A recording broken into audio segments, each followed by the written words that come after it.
Hello, everybody. My name is Ian Kirkpatrick. I'm an author, idiot, and loin streamer, and today we're going to be just talking about the loin stream and some of the loin stream books that we have read in the last couple of months or last year. I don't know. We're going to go through some of them, starting from like the most recent and back. And I don't normally book review these. I used to review these, and there are some full book reviews a couple years ago from when I was doing full book reviews of the loin stream reads.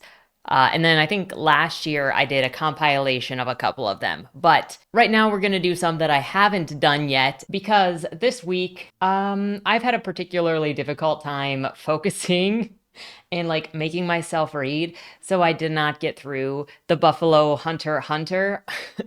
So I don't have a full book discussion for you this week. So we're going to do the loin stream. Plus, you know what? I figured that there were many of you who watch these videos and see me say I'm a loin streamer and have no idea what that is or what that means, because it also sounds a little bit sussy. So we're going to go through what is the loin stream, what is the loin cult, the benefits of joining the loin club, and some of the stuff that you guys have picked and how you can get involved in the loin cult. But before we get started, number one, if you enjoy what I do here on the channel, please remember to like, share, and subscribe for more. Number two, if you would like to be featured on the channel, check out the links down in the description below. The number one way to be featured is through Leigh, the monthly prompt writing contest, where I give you a prompt, you write a short story using that prompt, and on the first Monday video of the month, we bask in your creativity. The second way to be featured is if you are an indie author and you have a book out or a book that is coming out. If you submit it to the Fresh Meat feature, well, if you submit the first chapter and the cover to the Fresh Meat feature, that chapter will be read here on the channel to hopefully help more readers find your work. And the third thing is, if you would like to check out any of my books, they're available at any of your favorite places to get books. My newest novel, the first in the Legend of Bill Cassidy series, should be coming out this year. I'm aiming for November. And like these fine people over here to my left are some of the characters. You've also got, these are the main characters, Tommy, Ike, and Billy Cassidy, all siblings. Look, I've been just admiring Anissa's work again recently, so I am showing it off again. She's a fantastic artist. So anyway, yeah, there's that. With that said, let's get into the topic of today, which will start out with what is the loin stream? Why is it called the loin stream? And how did it get started?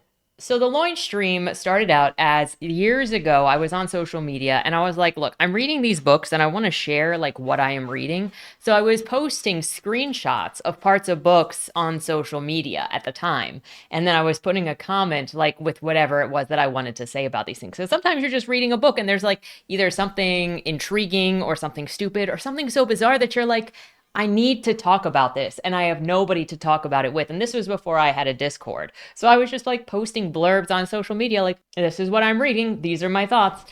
And so I did that for a couple of books. And eventually somebody requested that I read The Cyborg Tinkerer because they had been following my commentary on books as I was reading. And so I picked up The Cyborg Tinkerer. And so I picked up The Cyborg Tinkerer by Meg Latour. And as I started reading that, I was like, you know what? I wonder how this would work if I was live reading it and we were just commenting and talking as I was reading it.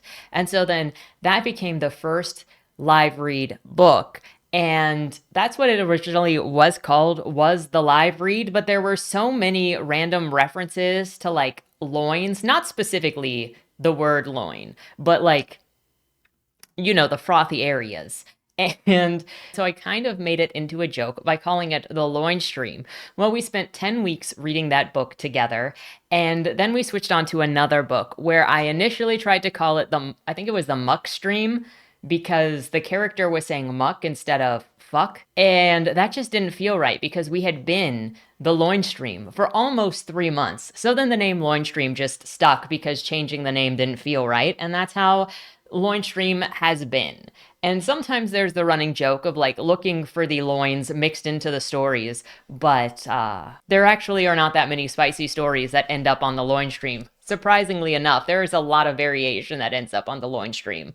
The next thing to know about the loin stream is that it is almost entirely controlled by the audience, because what I do with the Loin Stream is there's a form on the Loin Stream descriptions, and I keep it there or on the Discord. And on those Loin Stream submission boxes, you can put in a book and the name of the author that you would like to be read on the Loin Stream. And this is entirely up to you, whether it is a book that you really like and want to share with other people, whether it is a book that caused you physical and psychological pain that you need to unload onto other people to also experience it with you, or you've heard of this weird book and you would like to experience it together, or you're an indie author and you would like your book to be read to a live audience. It is an experience, I will not lie. We've had a couple of people go through it. Right now there is voting, or there has been, this is coming out the Thursday before we start a new book.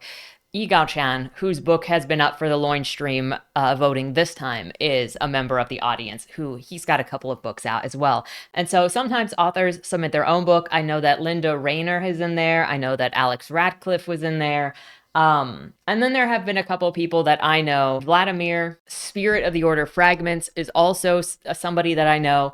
And so there have been a couple others, and it is almost entire. I say almost entirely because it'll be based on books that the audience submits, and then come the end of a reading, 4 of those books will be selected to be voted on for the next book. So there are those two things. The only difference is sometimes I pick the first book of the year, and usually it is still from that hopper. So like last year, I selected Order of the Spirit Fragments because I'd been wanting to read it for a while. It had been in the hopper for a while, and so I just said, this is what we're reading. This year I had the first book as The Master and Margarita, which was also submitted by Grumble and also a favorite by Vanya. And so like we try to do things right by you guys. But it is everything else is selected by you guys with the vote.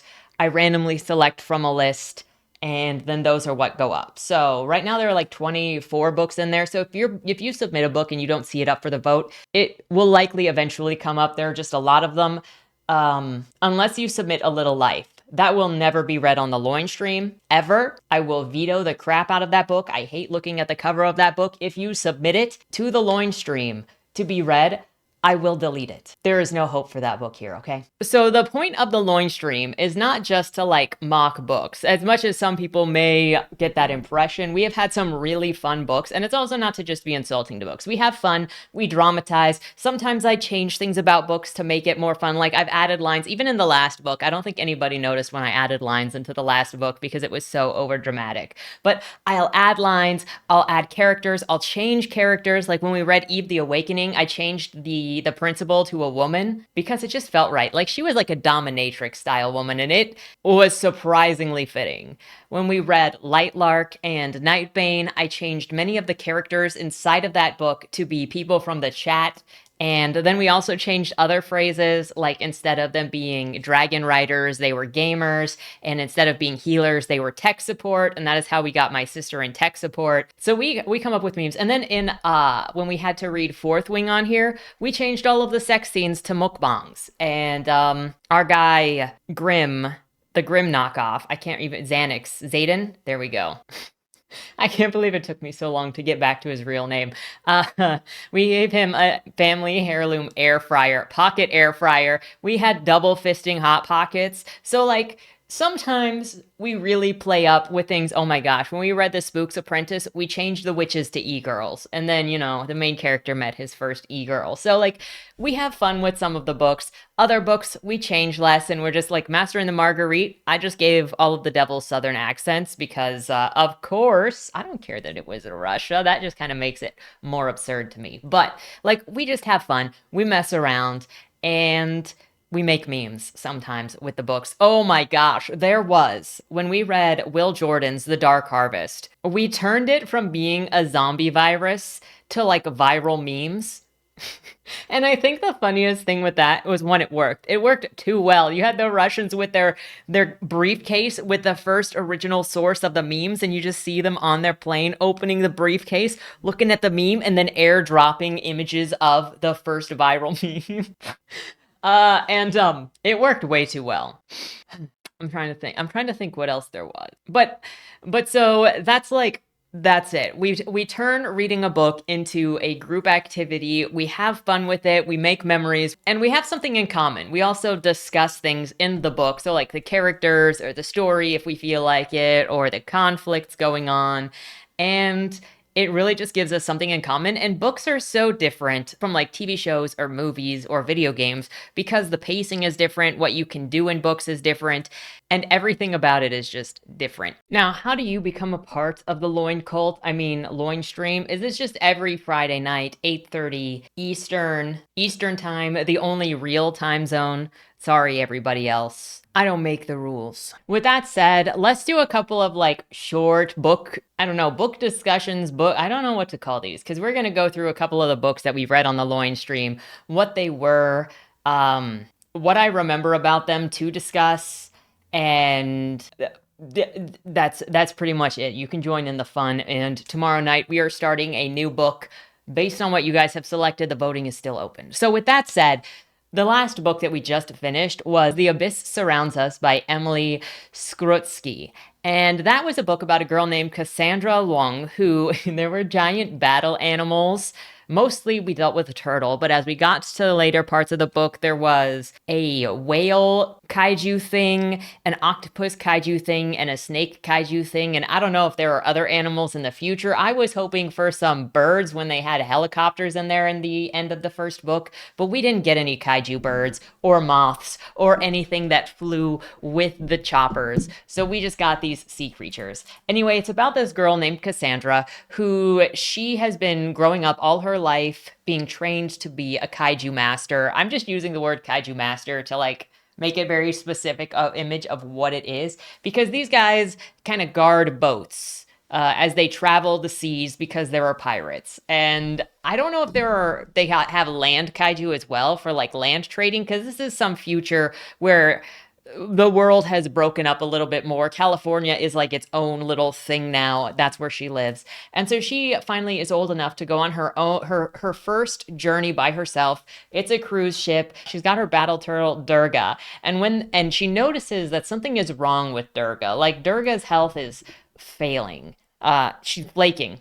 And her mom isn't listening when she's like, hey, something is wrong with Durga. You would think that there would be a little bit of like a physical check on these animals before they go out into the battle scenes. But nah, there's no physical check whatsoever. Anyway, so they go out to the ocean and then they are attacked by pirates. And it's during this time, oh my gosh, I'm now thinking the book straight lied to us at some point, or it forgot itself. Okay, I'm going to see if I can describe this. And if you were there for the Loin stream, let me know if you remember this. And, yeah. So they get attacked by pirates. The pirates raid the place, and they did this specifically to try to kill the turtle, I think. That's what they say. They were like, we didn't know that there would be a kaiju trainer on the ship, but there was a kaiju. So you knew there was a kaiju trainer / controller on the ship. And they had recently purchased their own black market kaiju. So they kidnapped Cassandra to birth and raise their kaiju turtle egg. Fortunately, it is also a turtle on their ship. Now, where I wanted to say the book lied to us, because I'm pretty sure it did, but there was a lot there in the last 35%. So you let me know if you recall, if you've read this book or were part of the Loin stream. So they told Cassandra, and by they I mean Santa Elena, the pirate queen. She said that they did not know that there was going to be a trainer on the ship. And yet she also said that Swift had snuck into wherever Durga was kept and like poisoned Durga specifically to make her easier to kill when she came out to sea. So like obviously Santa Elena could lie, and probably did just lie this entire time, because we're talking about a character and characters do lie. But like, I don't think Cassandra ever confronted Santa Elena or Swift about lying when they said, you didn't know that there was somebody on the ship. Am I misremembering? Because that feels like something that you really cannot lie about. Anyway, the whole thing was super, super dramatic, especially as you got to the end and she was like, I don't just raise monsters, I am one. And I think reading this book alone would have been much more difficult, painful even, but I think it's the type of book that you would imagine would be really good for science Mystery Science Theater 5000 because it is so overdramatic. There were a lot of questions where she kept going on about how she wanted to get back to her home and then how she couldn't leave the pirate ship. And she was entirely ready to turn on her country, on her family, and her family apparently was ready to turn on her. There was not a lot of loyalty and love in this family. If the whole thing was like she was kidnapped and she was expected to kill herself after being kidnapped with like a suicide pill so that the powers that be in animal training couldn't be taken over by bad people, but then she didn't kill herself and she's like, well, my parents were going to shame me for not killing myself the moment that I was captured, so there's no point in going back. But then also she just uses that to justify killing people that come to rescue her, and they literally send two different crews to go and rescue her, and she's still telling herself, everybody that's from home wants me dead, so I might as well just like YOLO pirate life for me. We had so many questions, but what we do know is that the siren life definitely still has its appeal because Cassandra turned on her entire family for a poor girl who grew up on Pirate Island. And then also at the end, she like threw out her entire country. Oh my gosh, we didn't even get to talk about this. This is somewhat a therapy session, okay? Because I didn't talk about this stuff that much. I mean, I somewhat did, but I didn't. And now I'm percolating on it. But she like threw out her entire country. She was like, I'm gonna kill all of these people, kill 4 kaiju monsters, because she just freaking throws bow to the freaking water at the end of everything. And she's like, don't make me kill another one. You Machimed him and then sunk him to the bottom of the ocean with the homing beacon you trained him on, knowing, like, even just a page ago that you were like, oh no, he's getting separation anxiety from being far away from the ship that he has imprinted on. That battle turtle has PTSD. I will be surprised if it doesn't, like, attack every ship that comes near it, if it's not just at the bottom of the sea and can't see any other boats. Oh my gosh, thinking about the way she treats that animal, those animals, I mean, it's irritating. Anyway, she was ready to betray everything. She did betray everything, where she came from, for a girl who she barely knows from 3 months of being captive on a pirate ship, which whatever, sometimes you get a little bit of Stockholm syndrome, especially to the only person that's even semi-nice to you.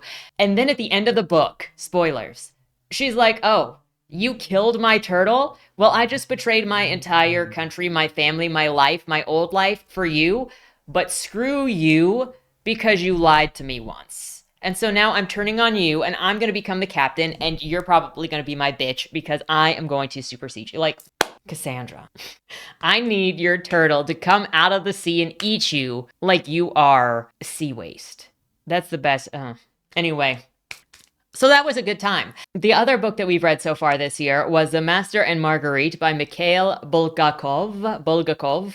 I'm sorry for destroying that pronunciation. And that was submitted by, and that was a very fun read. That was actually something that had been on my reading list for a couple of years. And then a couple other people were like, hey, you should read this. And somebody submitted it. And then I was like, okay, we're going to read this because I like to pick favorites. Because I like to pick favorite books if I get a pick. So like we can just bask in, or stuff that's going to seem like really fun. So whatever. That had a very large cast. What is the best way to describe this? So you end up with, it opens with the devil showing up. Well, let's start out with the literary people, because you have freaking Berlois. Sorry, freaking Berlois. I don't know why I said it that way, but we have Berlois and the poet guy, Ivanovic? Was it Ivanovic? I'm sorry. We're like months now. We're like weeks now. It's not even months. It's like 5 weeks, whatever. It doesn't matter. And the poet. And the poet had been commissioned to create a poem that proved that Jesus/God wasn't real. And instead, because of the arguments he made in the poem, it actually was like, no, but the way that you're arguing this is actually legitimizing that he existed. I need you to write it in a way that shows that he never existed. And then this strange foreigner shows up and starts talking to these guys about the existence of God. And wouldn't you know it, it is the devil, a form of the devil. And this starts this crazy chain of events of the devil getting involved with this town in Russia. And Berlois ends up getting his head cut off by a trolley going by after he slips on flower oil, I think it was. Was it sunflower oil? And the poet gets institutionalized. And all of this was predicted by the devil. And then, you've got the vampires involved. You've got the devil putting on a show that kind of captivates all of these people in this town so that they think that they see things that they don't, and they all end up running around naked and all of their money is fake. And there's a lot of social and political commentary about Russia, especially from that time, built into the story. But also, we have the best cat ever, Behemoth. And he is definitely a ladies' man. But is there a way for a cat to not be a ladies' man? I don't think so. Another book that we read recently on the Loin Stream was The 7.5 Deaths of Evelyn Hardcastle by Stuart Turton. And this was the book that brought me to read his two other current works that are out, which were The Devil in the Dark Water, which I love that name. I'm so disappointed with the book, what the book was. And then The Last Murder at the End of the World, which I have reviewed both on this channel. And unfortunately, after reading his other two books, I feel like I've seen through the curtain of not only the way that he writes, but the themes in which he chooses to write. And I realize that he is not an author for me, but I really, really enjoyed The 7.5 Deaths of Evelyn Hardcastle. And I'm glad that it was the first book that I read because it was not soiled by his later works. Like, I didn't go into it with the nasty taste in my mouth on how he writes about people, but it does have me recontextualize the ending of that book. Though it's weird because so that book was released in 2018, I think it was. And then his other two books were like I think it was 2020 and 2024, but I can't remember exactly. But there were years between them. And it definitely feels like his stories became more misanthropic as he went forward, because there is actually some kind of mercy in Evelyn Hardcastle, but the others feel much more cynical, which is so weird. I mean, it's not, because people change over time as they're exposed to stuff. And like, I've honestly experienced stuff that I'm like, I've been getting jaded by things, and I'm trying not to get jaded because it can really mess you up. And I don't want to be that person. But I think that you can see that in the way that his books kind of go forward. And we'll talk about that briefly because I think that it matters with context of Evelyn Hardcastle. But first, we're going to talk about Evelyn Hardcastle because I think it was a really fun book, especially because you get the mixtures of the different personalities. I do think the supernatural side was the weakest part of the book, but we'll get into that. So The 7.5 Deaths of Evelyn Hardcastle is a story about this guy. He kind of wakes up in the middle of the woods, doesn't know who he is, doesn't know where he is, just feels like he's like running, and he is calling out for this girl named Anna. He doesn't know who she is, but he is looking for her, and he's like, maybe if I can find her, I can find the answers to what I'm looking for, like where I am, who I am, whatever. He ends up finding this mansion eventually. He finds a compass, and then he finds a mansion, and they tell him who he is. I think the first guy he was in was Sebastian Bell, who was a drug dealer apparently, and like the nicest person out of all of the people that he was going to be. And as you go forward in this, you find out that it is kind of Groundhog's Day meets Twilight Zone, where he's in this sort of situation that he's got 8 days to figure out how Evelyn Hardcastle dies, like who kills her and how it happens before the clock resets. And he's got these 8 different people that he is going to have his consciousness switch to every time he goes unconscious. So it's not just like when the day ends, like that'll happen too. So once he hits midnight, he goes like that life is done, that day is done, and then he goes to the next one. Or if he goes unconscious, then he gets moved into the next life of when their day started on that exact same day. And so he gets 8 different lives, and they're all very different. And as you go from day 1 to day 2 to day 3 to day 4, he starts losing more of himself to whoever the personality of that person is, which was like the real strength of this book that I really, really liked, is that the main character, whose name is actually Aiden, when he is in these different people, he gets their strengths and their weaknesses. He gets influenced by who they were as a person. He gets their memories, he gets some of their impulses, and he has to fight against their impulses. And like one of the people he inhibits is a rapist. And that rapist already has relationships with some of the other characters, some of the other women in the house, because he has mistreated them, so they don't trust him. And he like there's a scene where he's like chasing a woman in the woods because he's trying to get answers from her and she's scared of him for obvious reasons. And he's like talking about how he can feel that perspective's impulse to like pummel that girl and to like do things to her, and he has to push it back. And so like he's not actually talking to any of the original hosts, if there's any other way to say it, but he is being influenced by who they are, how they think, and those perspectives actually help him see things in different ways. So not only do you have him being personally influenced, but because they all think differently, because they have different strengths, different weaknesses, different ways of thinking, it brings him to a new perspective on even the same situations that he has already seen. He gets different problem solving abilities, or he loses some problem solving abilities. Some of them are more fit than others. And it's the fact that ends up in I think it's because he's gotten all of the other perspectives and he has done such a job of lining up all of this information for himself that when he gets to the final perspective, who is an artist, and he actually starts, I mean, obviously, we're spoilering everything today, but and he starts painting and getting his thoughts out, that he is able to solve it because that perspective thinks creatively in a way that the others couldn't, that he can piece things together. Now, what we learn about this Groundhog Day situation is that it has something to do with punishment after death, where you get put in this simulator thing. It's a supernatural style simulator that is controlled by who knows what, some sort of otherworldly being that's not really described, and we don't really need it because it's not necessary. But it's a punishment. And Aiden actually went in there chasing after a tyrant that had killed family members of his because he wanted her to suffer more. But he had been in there for like 40 years, and being in there and switching between the personalities and the days and whatever so much, he'd forgotten who he was. And at some point, he had decided that he wanted to save her from this thing. But the only way to be rescued from it was to solve the murder, and only one person could solve the murder. But he promises by the end that he is also going to get her out. And then eventually he relearns who Anna is and that she was somebody who took his family from him. And that results in him actually asking for her forgiveness because he has forgiven her. And he's like, well, how are you going to keep punishing her when I have forgiven her for this thing? I'm going to get her out. I've said I'm going to get her out. And then at the very, very end, he does broker a deal, or there's more going on in this situation that actually does allow him to get them both out. And he is given the ability to escape with his memories, or to start anew and forget who Anna was and what Anna did, and to go into a new life. And what I really liked about this book is that it ended by talking about tomorrow was a gift, the present is a gift, and so he wants to live in the now and not be tormented by the past. But at the same time, there's this twisted way to the theme in it, where it's like you can't move on and you can't be better if you remember the past, because it kind of implies that you have to start over entirely fresh and just forget everything. And I can see the value in both, but I don't know. I think that Evelyn Hardcastle should have played a larger role and should have mattered more in the end of the book than Anna, because I don't think that Anna actually did I don't feel like Anna actually did anything to deserve her own redemption, and it was somebody else.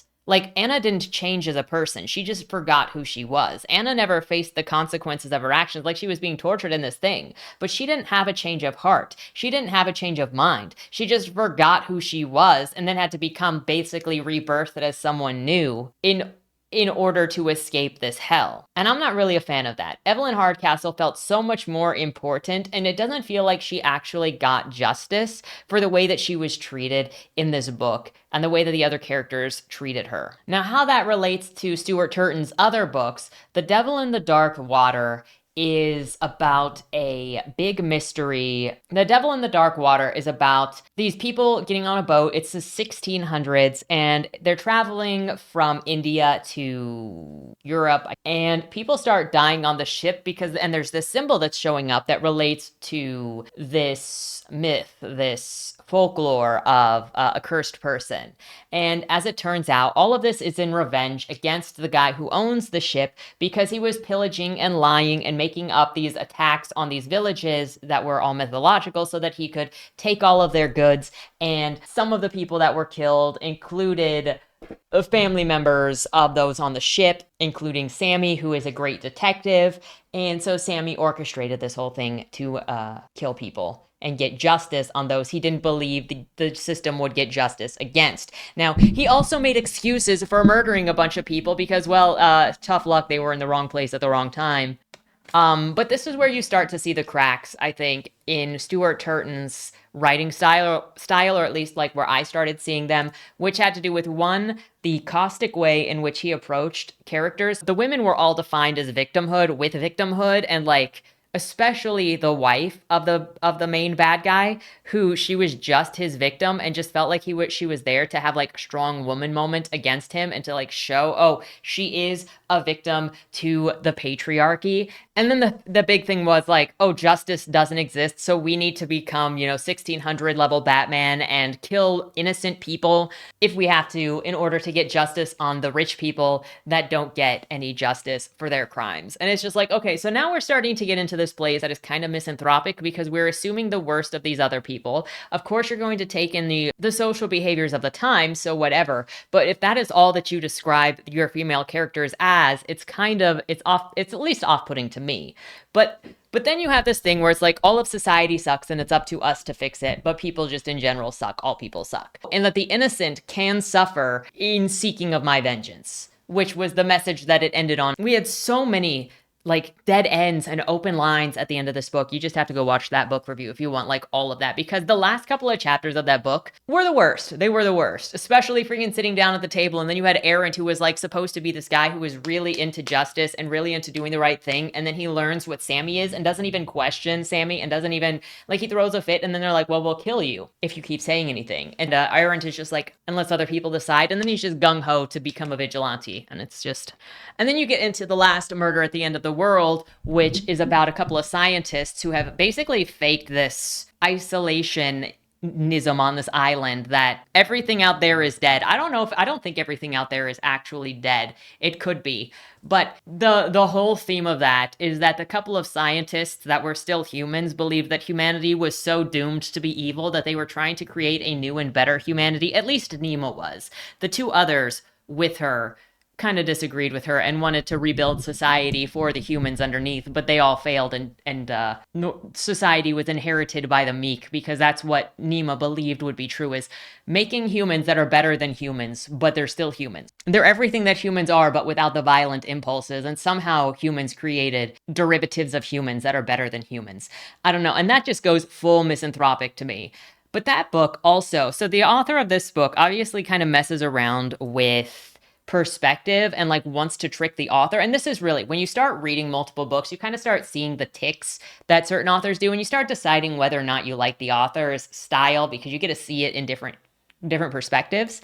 And this author likes to play with narration and perspective. And so in the last Murder at the End of the World, he actually had an omni perspective of an AI that was in everybody's head, which is, I think, an impossible task to write a murder mystery where somebody is present for the entirety of everything, because all you can do is then just continually lie to the reader. And like, some people might not care. I care. I don't like to be lied to deliberately by the author, but it is what it is. Anyway, this is not a review of those books. I think if you read his books in the order in which they came out, you can see a shifting perspective, but you can also see that it just becomes getting smart or being outsmarting the reader. But Evelyn Hardcastle actually felt genuine, and it was an interesting character study from the 8 different perspectives that you were given, even if it ended very quickly, because like that last perspective did just figure it all out. But I did really enjoy Evelyn Hardcastle,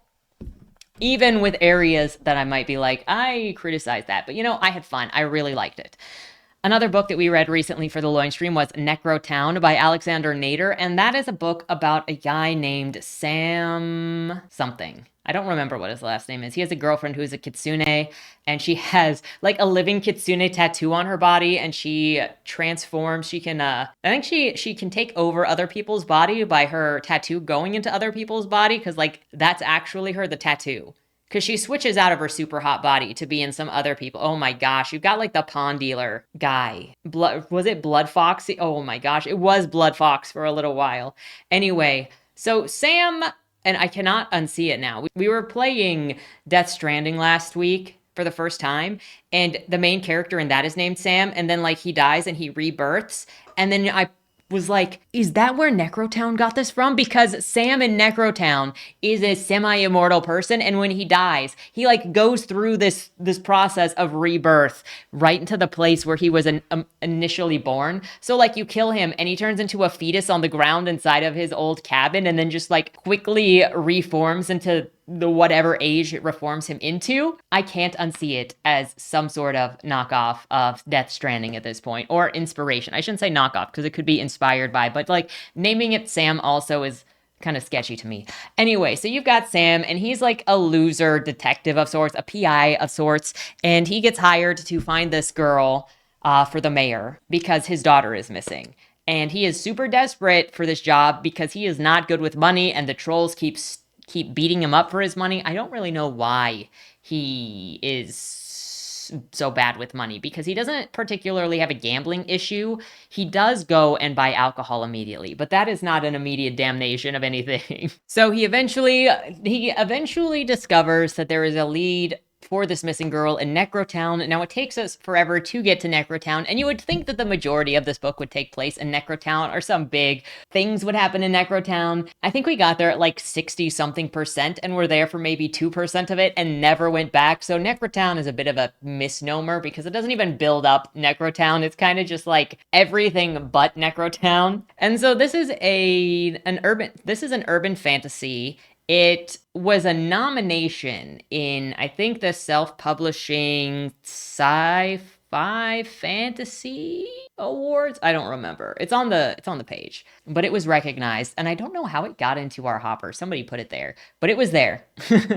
And yeah, the little girl is possessed by somebody at some point, and there are werewolves, and Fox's ex-girlfriend is a werewolf gun dealer, and they drive a car off a cliff. That's what I remember about it. Also the cringe. Like, it really was a book just about like how much Fox loved his wife, I think.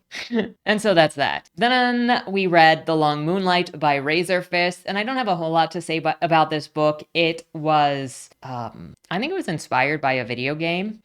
Character is a thief. I don't know how he is considered a super great thief, because he gets caught all of the time where he is. And also he gets invited by this super rich guy again to go and do this job.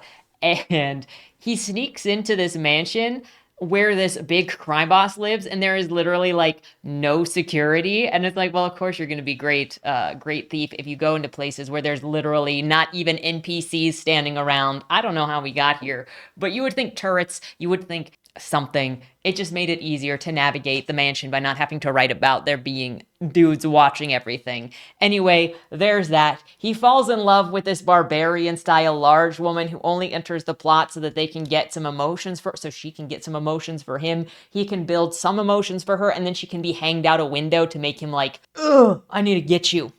And, yeah. The most important thing to remember from this book is the obese door won Best Supporting Character for the Loinies last year. So that is an accomplishment for Wood everywhere. I hope you know even your Wood can win. And then the last book I'll talk about, because I think it's the only one I haven't talked about on this channel yet, is Fourth Wing. And I'm going to keep this short as well, because I have avoided talking about this series in general, because I just don't want to. But that was a book that y'all voted on for us to read. I know who submitted it. It seems to be a favorite among older men, I should say. And it is about a girl with paper skin and glass bones who becomes a double pickle wielder and gets a golden pickle and a black pickle and goes to pickle gamer school. That's right, they were gamers. Went to gamer school, gamer fighting school, to fight against the Griffins were cucumbers, right? To fight against the cucumbers. She was actually wanting to be in tech support, but her mother, being a gamer, was like, you will not go into tech support. You're going to be a freaking gamer like I am. You're not going to be like your freaking dead father. What? I love your father, but you're not going to be tech support. My daughters, my children, because I also had a son at some point, are not tech support, okay? They are e-gamers, e-sportsers, if you will. So you are going to hold those pickles and go into gamer battle. Okay, it's like a joystick. And of course, she falls for Mr. Rebelman, whose parents were killed. And the deal that they made with the rebels was that all of the children of the rebels would be conscripted into gamer school, which I don't know why you would do that, because now they're all going to get freaking dragons, and then you're just leaving the angry, orphaned rebel children, master gentleman children, if you will, to have dragons to murder you with. And there were mukbangs. There were multiple mukbangs. And that's all that we really need to say about that book. With that said, so that's some of what you have to look forward to if you join the Loin stream. I hope that you will hang out, come and read some books with us, enjoy the atmosphere. Everybody there is always a delight to talk to. And let me know if you've read any of these books on your own and your thoughts on them. With that said, have a great weekend and don't die. Was that Wayland Cross in the trunk? Do you know, or is that something that's still being figured out? The person in the trunk was not Wayland Cross. Is he in trouble? We don't know who did it, but as the owner of the car, the longer he's missing, the worse it looks for him. Cross isn't a killer.